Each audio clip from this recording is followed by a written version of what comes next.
একাধিক জায়গায় উত্তেজনা ছড়িয়েছে, কি বলবেন এটা নিয়ে?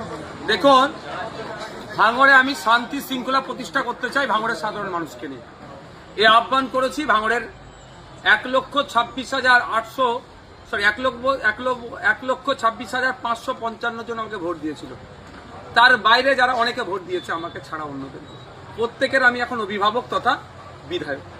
ভাঙড়ে শান্তি প্রতিষ্ঠা করার দায়িত্ব হচ্ছে আমাদের প্রত্যেকের। এখন খবর পাচ্ছি আইএসএফ এর নাম করে কিছু মানুষজন ব্যক্তিগত স্বার্থ চরিতার্থের চেষ্টা করছে। আজকে আমার এখানে আসার কথা ছিল না, কিন্তু আমাকে তড়িঘড়ি আমার অন্য প্রোগ্রাম কাজ করে এখানে আসতে হয়েছে। আমি আপনাদের ভিডিও ফুটেজও দিয়ে দেবো খুব তাড়াতাড়ি, এখনই দিচ্ছি, যে আমি আমার 13টা অঞ্চল নেতৃত্বদের নিয়ে আমি মিটিংয়ে বসেছিলাম। দীর্ঘক্ষণ ধরে মিটিং করেছি, তাদেরকে কড়া নির্দেশনা দিয়েছি আমি, যে তাদেরকে দেখতে হবে। তারা এটা বলেছে যে তাদের অজান্তি কিছু অসাধু মানুষ আইএসএফ সেজে এই ধরনের অত্যাচার সাধারণ মানুষকে করেছে, যারা তৃণমূলের। বা এটা হয়েছে পারিবারিক অশান্তি হয়েছে, এখন সে আইএসএফ সেজে গিয়ে তার অন্যজনকে মারধর করেছে। আইএসএফ এর নামে দোষ আসছে, এটা মিথ্যা, মানে এটা আইএসএফ কে বুমেরাং করা হচ্ছে। বা এটা ঘটনা ঘটেছে আইএসএফ তৃণমূল করতো, ক্ষমতা দেখিয়ে জমি দখল করে রেখেছিল। এখন রাতারাতি সেই লোকটাই যার জমি গিয়েছিল সেও তৃণমূল করতো, কিন্তু এখন সে রাতারাতি আইএসএফ সেজে ওই জমিটা উদ্ধার করতে যাচ্ছে, ফলে একটা ট্যাসেল হচ্ছে, সে আইএসএফ নাকি জমি দখল করতে যাচ্ছে। এই ধরনের একটা অপপ্রচার চলছে। আমি দ্বার্থহীন ভাষায় বলছি, আমি ভাঙড়ের ভোটারদের ভোটে নির্বাচিত হয়েছি আইএসএফ এর কর্মী সমর্থক বামেদের সহযোগিতা নিয়ে। আমি এখন প্রত্যেকটা ভাঙড়বাসীর এমএলএ, সুতরাং প্রত্যেকটা ভাঙড়বাসী যাতে শান্তির সাথে থাকতে পারে, শান্তি শৃঙ্খলার সাথে আমরা চলাফিরতে করতে পারি, সেটা দায়িত্ব আমাদের বর্তায়।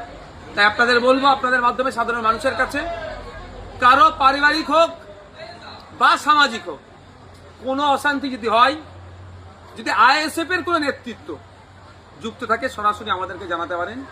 তার বিরুদ্ধে কি ব্যবস্থা নিয়ে আপনারা দেখবেন। আজকে আমি যতক্ষণ পর্যন্ত ঘুমাচ্ছিলাম, তারপরে ঘুম ভাঙার পরেই ভাঙড়ের একাধিক মানুষজন আমাকে, অনেক সাংবাদিক বন্ধুরা ফোন করেছিল সে বিষয়টা নিয়ে।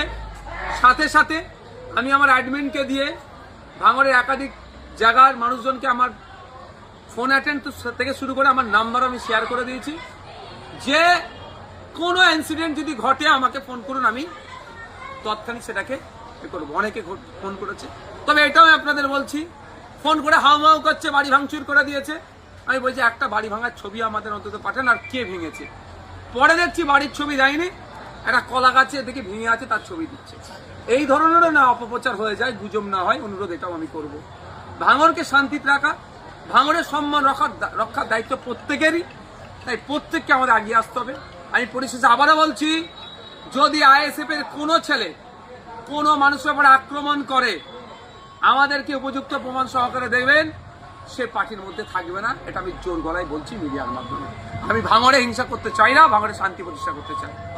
তবে একটা কথা বলি, আজকে যে ঠিক এর উল্টো হতো, সারা রাজ্যে তৃণমূলময়, ভাঙড়ে তৃণমূল জিতেছে, তাহলে কি হতো?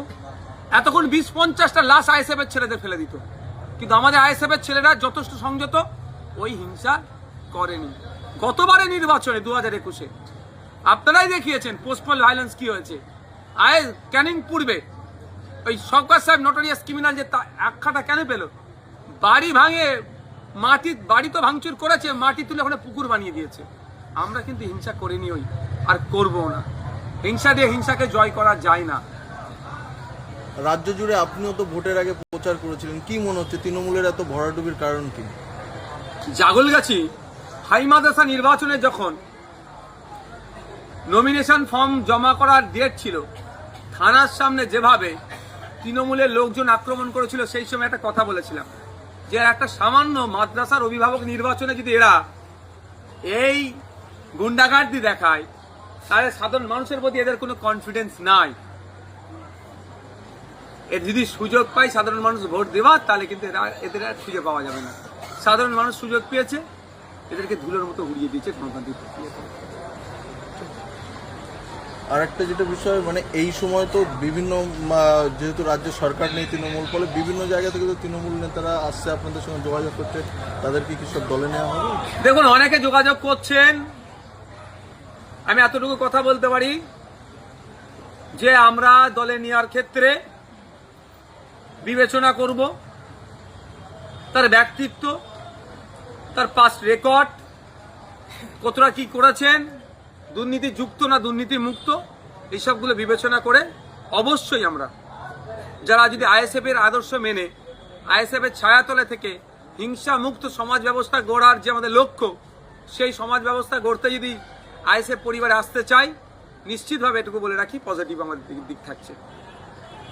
অভিষেক ব্যানার্জি নিজে ভাঙড়ে এসে বলেছিলেন 4 তারিখের পর ডিজে বাজবে, সেই বিষয়টি নিয়ে কি বলবেন? দেখুন, আমি ডিজেটাকে উনি কিভাবে বাজাতে চেয়েছেন বলতে পারবো না। যে ডিজেকে আমরা জানি সেটা আইন বহির্ভূত। আমি বারবার বলি ডিজে বাজানো যাবে না ওই জন্য।